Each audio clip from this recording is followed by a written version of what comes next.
Are you ready for a tour of one of the most exclusive, limited and most expensive Bentley vehicles? This one here is the new Bentley Supersports. And in this video, I'll also tell you more about the future of Bentley, which powertrain direction they will go to. Actually, you know, quite a variety. But this one here is the focus of non-hybrid, non-plug-in hybrid, non-electric, because the Bentley Supersports is based on the Bentley Continental GT. But this one here is the pure combustion engine version for lateral performance. Everything you need to know with Thomas Nautical in 4K, full screen, full length. Let's go here. Large front grille, as we know, black, and then here the number. This is also referring to the very original vintage Speed 8 car by Bentley, because this one also had the 8 here printed so large on the front grille. The typical round headlamps, but with this new generation, they have this, you know, this tiger twinkle, so to speak, in the side. You can see the lower bumper here in carbon fiber. That's also making the car a little bit longer. So you can take this one basically to the racetrack. It has more downforce. I'll also show you more to that in the rear.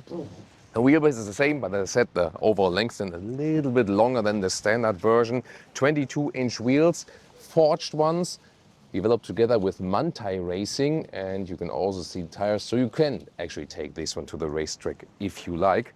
Supersports wrapped in and at the side, and of course the base version already has this really stretched look. However, this one also gets a carbon fiber roof to get less weight on the top of the vehicle, and overall it's half a ton lighter than the standard Continental GT. How do they achieve that? There's no plug-in hybrid under the hood, but this one here, just the 4-liter V8 biturbo without the plug-in hybrid. Then we will not have a rear bench. I'll soon also show that to you, and more weight savings throughout the car. Yet again, more downforce, 300 kilograms more downforce actually with this huge rear wing, also from carbon fiber. Once again, not to add more weight to the vehicle. Then we have these crystalline tail lamps. You can see it right here. And the turning indicators, I already activated them, also have this cascading function right there. Here in the rear, you can see this is the Akrapovic titanium exhaust. The outer tips here, however, the most impressive visual piece, actually, they are not really connected to the real exhaust on the inside, because the real exhaust on the inside is, you know, round. Interesting. So this is definitely the case for the Autogefühl fake exhaust police. You can still get the Autogefühl fake exhaust t-shirts if you like, by the way, just write me a message. More technical details. So this one has rear axle steering. So the rear wheels turn up to 5 degrees in the opposite direction than the front wheels. Gets air suspension. You can also get some comfort. At the same time, you're also flexible, and also an anti-tilt control that it always stays upright, especially also if you want to use it on the racetrack. And this is the only Bentley from the current portfolio that has not all-wheel drive at this moment. Rear drive only, as I said, 666 horsepower, so straight from hell, basically, 800 Newton meters of torque. And under the hood, we have the 4-liter V8 biturbo without mild hybrid, without plug-in hybrid, without anything. So this is the straight focus of this vehicle. We cannot open the hood today because the real engine cover and so on is not finalized yet. This is basically a display car for exterior and interior. And we can show that to you at a later stage when we can drive the vehicle for you. And driving is really what this is all about for the lateral performance. So it was really half a ton lighter than the standard version. Of course, mainly taking out the battery from the plug-in hybrid drivetrain, for example, but then also together with the other weight savings. So this is then slightly under 2 tons in weight. And for such a large car, this is meanwhile actually comparable quite light. Yeah, that's nowadays car things. You know, cars used to be way lighter, but nowadays, of course, also with like so much tech inside and with all the safety features and so on, this is in comparison then light again. Let's check out the interior. First of all, I mean, all the weight savings, it still gets the soft close. Yeah, maybe I would save that also for the weight here. And we have the dual glazing here, lamination for the windows, that it's still quite on the inside. Nice matte blue paint though. Hyundai N will probably also have a say in that. And then Here you can see fitting interior color. Here then also with the bright blue at the steering wheel, for example. And let's deactivate the indicators. What I really like is here the real turning jogs here at the steering wheel in this crystalline look. Right side for the volume, left side then for digital instruments and so on. And of course this metal knurling here around with the store columns, that's really beautiful and typical Bentley. Inside of the doors here, we have more carbon fiber than in this one. Everything can be individualized, of course, and here they also have microfiber use, for example, at the inside of the doors. Lower door pockets, everything is covered and also with more microfiber. And then towards the entry sill badges here, SuperSports badge that gets like this own identity. And the seats, they are indeed a little bit different. They are sportier, have more shoulder support, also some carbon fiber inserts, and once again the racing microfiber at the inside of the seats. There are still animal skin used here. Let's see if with their next electric SUV, if Bentley is going in also in other directions. And then let's see here. Just yesterday I've been driving the normal Bentley Continental GT again. What's actually interesting is that here you can sit way lower in the vehicle. So the normal seats of the Bentley Continental GT are way higher and you really kind of sit on the seat. Here with these, you sit in the seat. You know what I mean? The difference? And actually that doesn't mean that it's less comfortable. It's actually quite tight than here. I mean, you can also adjust a lot of things. There's like the lumbar support, for example, but definitely tighter here to hold you tight, for example, when you do a racetrack excursion. But I have to say, because they like cage you in a little bit more and you sit more in the car, I'm not sure if they're less comfortable. Maybe it's even a little bit better in a way, So it can be this way and this way with seats. Steering wheel control is also electric, like this. And two more technical facts that are interesting. 440 millimeters are the ceramic brakes that are on here. This is also the biggest brake, carbon ceramic brake here at the moment that you can get from the current Bentley portfolio. So they really maxed it out with everything on this vehicle. Let's take a close look here at the cockpit perspective. Now more to the cockpit here. By the way, this is here the key fob. Also with the classic metal knurling here around. Looks pretty cool. And then we got more SuperSports badge here. A lot of carbon fiber use. And at the moment here the screen is off because I can show you like the infotainment content, but you can also check our normal Continental GT review for that.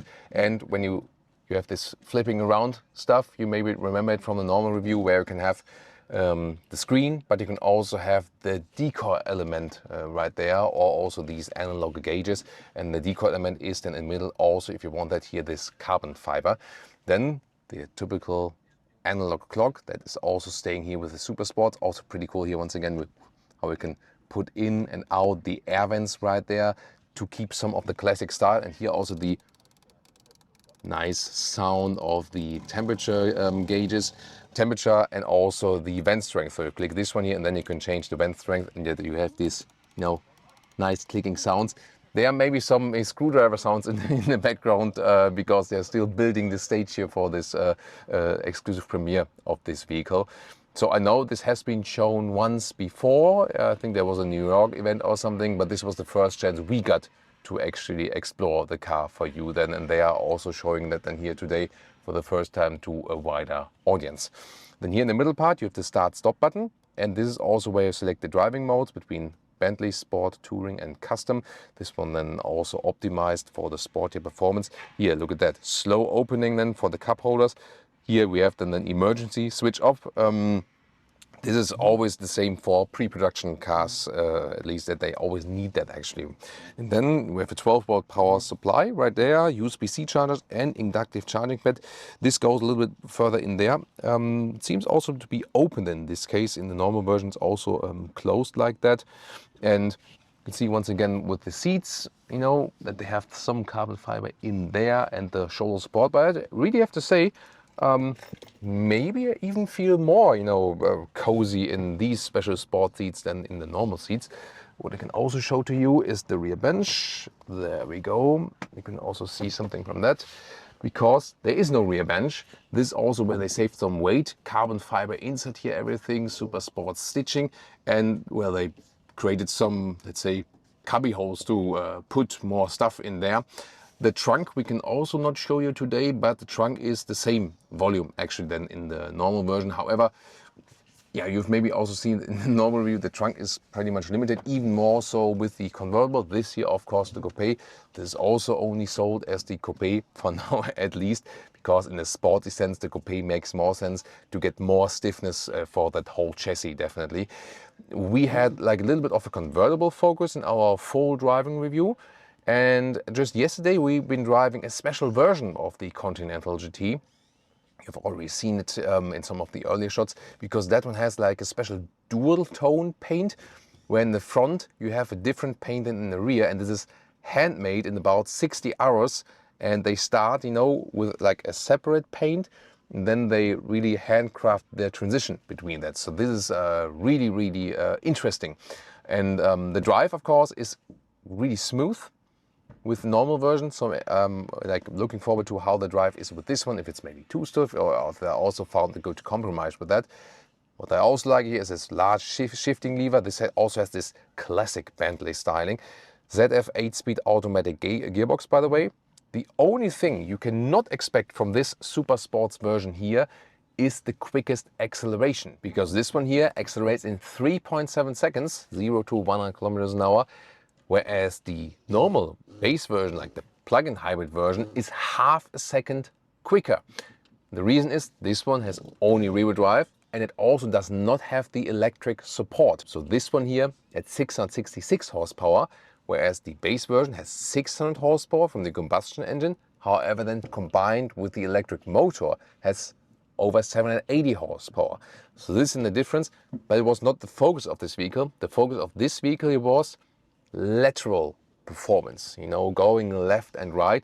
And then you say that the acceleration was not the main thing, you know. And of course with rear-wheel drive, it's even more agile, and you can like do all the crazy stuff with it. And what's also important, this one here does not get any artificial engine sound. So when you sit on the interior, and what you hear is always the real stuff from the engine and from the exhaust. And if you're now interested in purchasing this one, it might get a little bit tricky. As I said, 500 pieces is the limitation, and so far they are already sold out, and people are on the waiting list for that. If maybe someone hops off from their deposit or something like that, it will be some 430,000 euros without extras. So with some more extras, you can easily make it 500,000 for that one. But people were really interested, because this one is still like a pure thing. But what about the future of Bentley? What will they do? They say they want to offer, let's say, like a triple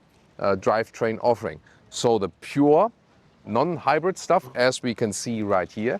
Then plug-in hybrid drivetrains, also thinking about the CO2 fleet consumption, maybe taxation benefits in some countries and so on. And they can also drive locally without emissions. And then the pure electric ones, it will be an electric SUV coming up soon. And these three powertrains will then be on offer. You know that the Bentley Continental GT and also the Bentley Supersports, this one here is related in the technology to the Porsche Panamera. And this is, I think, a big advantage. And the new upcoming electric SUV will be related to the Porsche Cayenne electric, sharing all the technology inside the Volkswagen Corporation. Definitely makes sense, something where Bentley profits from. And then, I mean, this is like now the sporty example for that. But usually in comparison to the Porsche pendant, they will go in a more Bentley, more comfort-ish direction. That's what we also expect then from this electric SUV. So this is about the update for all the Bentley news and so on. Soon we're going to drive that for you. And if you're now interested also, we can check out the normal Bentley Continental GT review we have done recently for you, or maybe the Porsche Cayenne Electric, to see what's going on when they will put an electric SUV on the road.